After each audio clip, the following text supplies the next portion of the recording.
It's been said that when we pray, coincidences happen, and when we don't pray, they don't.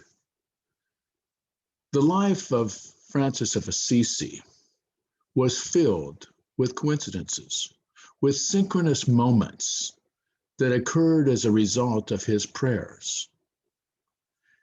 His life as a monk, as a spiritual leader, began with a time of prayer. He was sitting in the chapel of San Damiano down the hill from Assisi, praying for direction in his life, and he heard a voice that said, "Rebuild my church."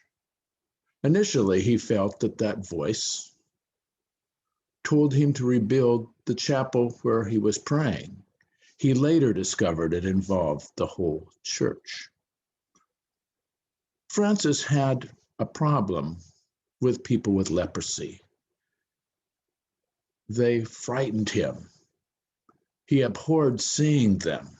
They disgusted him. But one day, as he was walking down the road meditating, he encountered a person with leprosy. And he felt that God transformed his heart. And he reached out to the man and embraced him. And from then on, Francis became a benefactor to leper colonies. The story of walking with Francis of Assisi, from privilege to activism, gives testimony to synchronicity or coincidences that happen when you pray. In October of 2019, late September actually, I was asked to write a column for the Cape Cod Times religion section. One of the other authors had dropped out, and the editor just had a few days to scramble and find somebody. And so he wrote to me saying, "Bruce, will you write a column?" I was busy. I was working on a book. I was involved in congregational leadership. I had afternoons with my grandsons. So at first it seemed a burden. But I told the editor that I'd think about it. And so that night I took some time for prayer. When I woke up in the morning, I went out to the beach. And as I was walking on the beach, the answer became clear: write the article. Because the feast of St. Francis was coming up, I decided to write about Francis of Assisi. A week later, I received an email note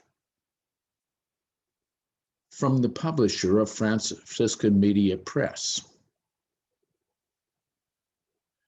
She had seen the article, and she asked me if I might consider writing a book on Francis of Assisi. Again, I was busy. I was working on another book project.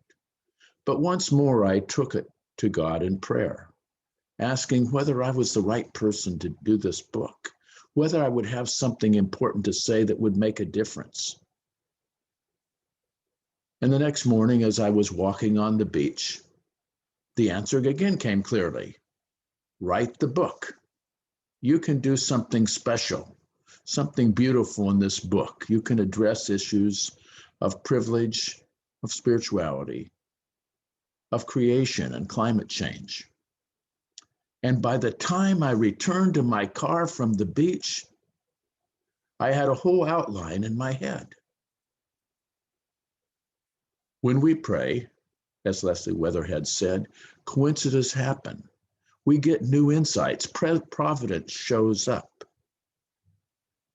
I believe God is still speaking, that the sighs too deep for words, the sighs of the Spirit are coming to us constantly.